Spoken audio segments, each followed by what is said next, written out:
ഇന്നൊരു അടിപൊളി റൈസിൻ്റെ റെസിപ്പി ആയിട്ട് കുട്ടികൾക്ക് ലഞ്ച് ബോക്സിലേക്ക് കൊടുത്തിടാൻ പറ്റുന്ന നല്ലൊരു ടൊമാറ്റോ റൈസിൻ്റെ റെസിപ്പി ആയിട്ട് കാണിക്കുന്നത് മുന്നേ കാണിച്ചിട്ടുണ്ടായിരുന്നു.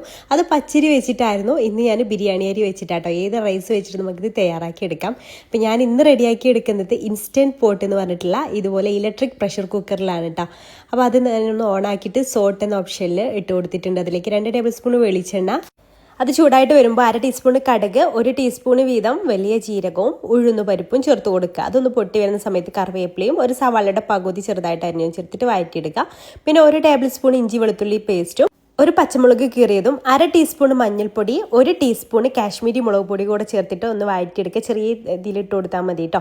അതിനുശേഷം 1/4 ടീസ്പൂൺ ഗരം മസാല കൂടെ ചേർത്ത് കൊടുക്കുക. എന്നിട്ട് നല്ല പഴുത്ത 2 തക്കാളി ചെറുതായിട്ട് അരിഞ്ഞു ചേർത്തിട്ട് ആവശ്യത്തിന് ഉപ്പും ചേർത്ത് നല്ല ഉടയുന്ന രൂപത്തിലൊന്ന് വഴറ്റിയെടുക്കുക കേട്ടോ.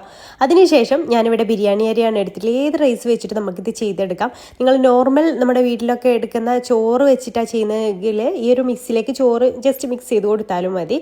അപ്പോൾ ബിരിയാണി അരി അതിലിട്ടിട്ട് നന്നായിട്ട് ഒന്ന് റോസ്റ്റ് ചെയ്തെടുക്കുക. 1 കപ്പ് ബിരിയാണി അരി ആയിട്ടാണ് എടുത്തിട്ടുള്ളത്. അതിലേക്ക് 2 കപ്പ് വെള്ളം ചേർത്തിട്ടുണ്ട്. റോസ്റ്റ് ചെയ്തതിന് ശേഷം ചൂടുവെള്ളമാണ് ചേർത്ത് കൊടുത്തിട്ടുള്ളത്.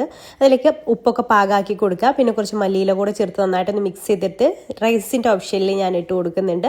എന്നിട്ട് നമുക്കിതൊന്ന് വേവിച്ചെടുക്കാം. അപ്പോൾ അത് ആ പ്രഷറൊക്കെ കംപ്ലീറ്റ് പോയതിന് ശേഷം ഞാൻ എടുത്തിട്ടുണ്ട്. അടിപൊളിയായിട്ട് നമ്മുടെ റൈസ് ഇവിടെ റെഡിയായി വന്നിട്ടുണ്ട്.